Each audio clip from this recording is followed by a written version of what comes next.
Habang unti-unti nang nakukumpleto ang mga posisyon sa national at local matapos ang halalan, tiyak ng marami ang nanalong kandidato na miyembro ng Lakas CMD.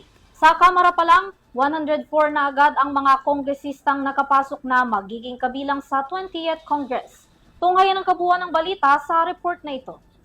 Inaasahang sa Sabado o Linggo pa, opisyal na maiaanunsyo ng Commission on Elections sa COMELEC ang mga nanalong kandidato sa katatapos lang na National and Local Election o NLE 2025.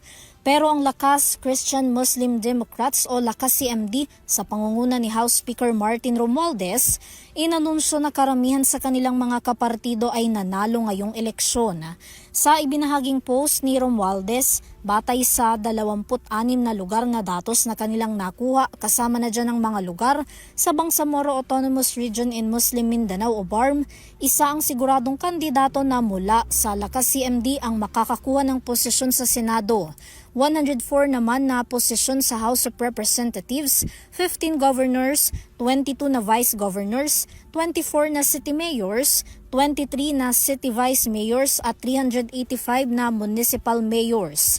Inilarawan naman ito ni Romualdez bilang tagumpay ng tiwala na nangangahulugan lamang daw na matibay ang kanilang partido alinsunod sa mga adhikain ng administrasyon ni Pangulong Ferdinand Marcos Jr. para sa bagong Pilipinas.